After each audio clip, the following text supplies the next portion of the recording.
بسم اللہ الرحمن الرحیم۔ السلام علیکم۔ ایک مرتبہ حضرت فاطمہ رضی اللہ عنہ بہت بیمار تھی تو حضرت علی رضی اللہ عنہ نے فرمایا، اے فاطمہ، آج تک آپ نے مجھ سے کچھ نہیں مانگا، کوئی شکوہ نہیں کیا، کوئی شکایت نہیں کی، آج آپ مجھے بتائیے کہ آپ کی کیا خواہش ہے جسے میں پورا کر دوں۔ تو بی بی فاطمہ رضی اللہ عنہ نے فرمایا کہ یا علی شیر خدا، آج میرا انار کھانے کا دل کر رہا ہے، آپ مجھے ایک انار لا دو۔ امام علیہ السلام نے فرمایا، بس اتنا ہی، آج میں آپ کے لیے انار لے کر آؤں گا۔ اس وقت انار کا کوئی موسم نہیں تھا، پھر بھی حضرت علی رضی اللہ عنہ بی بی فاطمہ رضی اللہ عنہ سے وعدہ کر لیا اور گھر سے باہر تشریف لے گئے۔ آپ ایک یہودی کے دروازے پر پہنچے، وہ یہودی تجارت کرتا تھا۔ آپ نے دروازہ کھٹکھٹایا، اندر سے یہودی باہر آیا۔ مولا علیہ السلام نے فرمایا کہ مجھے ایک انار چاہیے۔ یہودیوں نے کہا کہ بھلا اس موسم میں انار کہاں سے آیا؟ مولا علیہ السلام نے فرمایا کہ تمہارے گھر پر انار موجود ہے۔ یہودی بولا، میں ایک سچا یہودی ہو کر کہتا ہوں کہ میرے گھر پر انار موجود نہیں ہے۔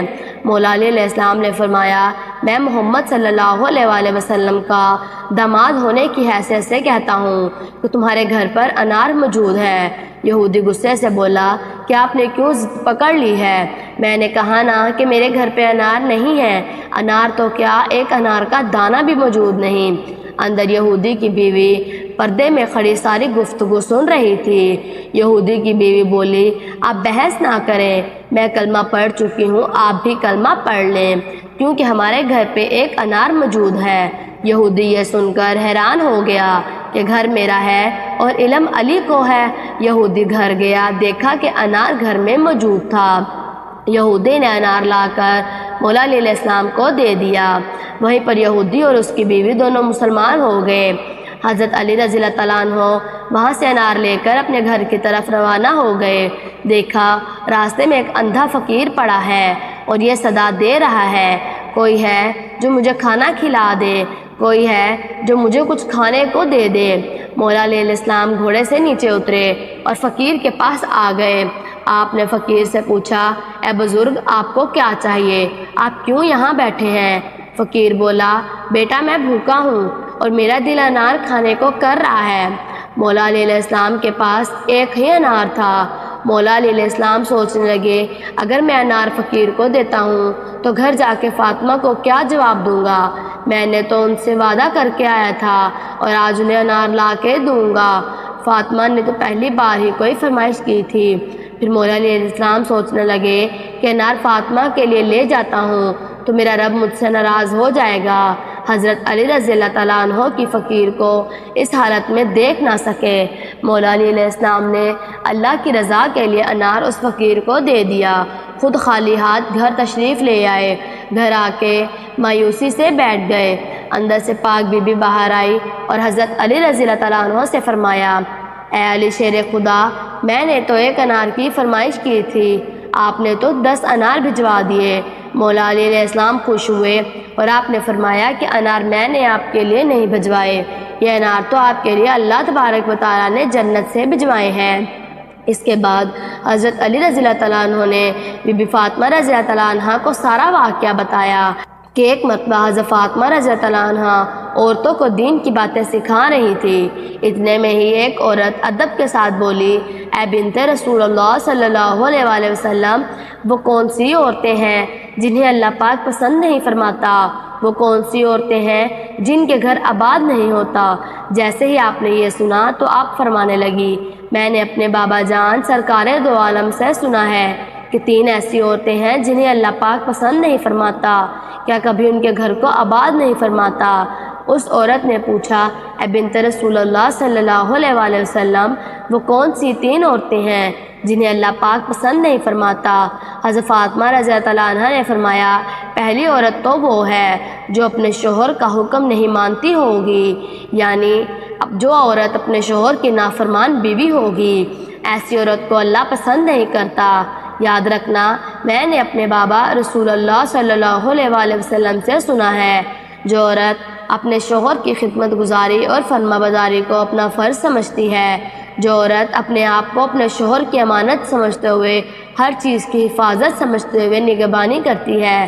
نمبر 2، بے پردہ عورت، یعنی دوسری عورت وہ ہے جو بے پردہ ہے۔ آپ نے فرمایا، میں نے اپنے بابا رسول اللہ صلی اللہ علیہ وآلہ وسلم سے سنا ہے، جو عورتیں اس دنیا میں بے پردہ ہو کر گھومتی ہیں، یعنی جو عورتیں اپنے پردے کا خیال نہیں رکھتی، انہیں اللہ پسند نہیں فرماتا۔ جنت میں سبھی اللہ پاک کا دیدار کرنا چاہیں گے، لیکن جو عورت پردے میں رہی ہوگی، اللہ تبارک و تعالیٰ اس کا دیدار خود کرنا چاہے گا۔ سبحان اللہ۔ اس لیے یاد رکھنا، جو عورت اپنے پردے کا خیال نہیں رکھتی، اللہ تبارک و تعالیٰ اس کے گھر کو کبھی آباد نہیں فرماتا۔ نمبر 3، بے حیائی پھیلانے والی عورت۔ حضرت فاطمہ رضی اللہ عنہا نے فرمایا، تیسری عورت وہ ہوگی جو بے حیائی کو عام کرے گی، یعنی اپنے دین سے ہٹ کر بے حیائی کے کام کرے گی، غیبت اور چغل خوری کرے گی، اپنے دین اور مذہب کا مذاق اڑائے گی۔ اللہ تبارک و تعالیٰ ایسی عورت کو پسند نہیں فرماتا۔ میں نے اپنے بابا رسول اللہ صلی اللہ علیہ وآلہ وسلم سے سنا ہے، جو عورت اپنے مذہب کا مذاق اڑائے گی، جو دین سے ہٹ کر کام کرے گی، جو چغل خور ہوگی، اللہ تبارک و تعالیٰ اسے کبھی پسند نہیں فرمائے گا، اور ایسی عورت کا گھر بھی اللہ تبارک و تعالیٰ کبھی آباد نہیں رکھے گا۔ اس کے بعد حضرت بی بی فاطمہ رضی اللہ عنہا نے فرمایا، اے عورت، یاد رکھنا، یہ 3 کام ایسے ہیں جو ایک عورت کو دنیا و آخرت تباہ کر دیتے ہیں۔ اے عورت، اگر تم دنیا و آخرت میں کامیاب ہونا چاہتی ہو تو ان 3 بری عادتوں سے سچے دل سے توبہ کر لو۔ اور ویسے بھی اسلام کی شہزادیوں کو پردے میں ہی رہنا چاہیے، کیونکہ غلاف صرف قرآن شریف کے اوپر ہی چڑھا ہوتا ہے، کیونکہ وہ پاک کتاب ہے۔ اور جو مرد اپنی بیویوں کا مذاق اڑاتے ہیں، اسے بے پردہ کرتے ہیں، اس کی عزت نہیں کرتے، اس کا احترام نہیں کرتے، ایسے مردوں کے لیے بھی رزق و دولت کے دروازے بند ہو جاتے ہیں۔ لوگوں کے سامنے اپنی بیوی کو ذلیل کرتے ہیں، رسوا کرتے ہیں، اور اس کا مذاق اڑاتے ہیں، اور اس کا مذاق اڑا رہے ہوتے ہیں۔ ایسے مردوں کے لیے اللہ تبارک و تعالیٰ جنت کے دروازے، شہرت کے دروازے بند کر دیتا ہے۔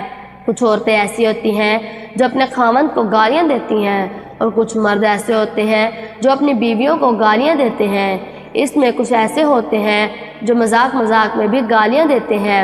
ایسے لوگ اس بات کا دھیان کریں کہ یہ گناہ ہے، بلکہ اپنے بچوں پر بھی اس کا برا اثر ڈالتے ہیں، کیونکہ بچوں نے جو کچھ بھی ماں باپ سے سیکھنا ہے وہی بچوں نے کرنا ہے۔ تو ناظرین، اس بات کا خیال خواتین کو بھی کرنا چاہیے اور مردوں کو بھی کرنا چاہیے۔ ہم امید کرتے ہیں کہ ہماری ویڈیو آپ کو اچھی لگی ہوگی۔ اللہ تبارک و تعالیٰ آپ کے علم میں اضافہ کرے، آمین۔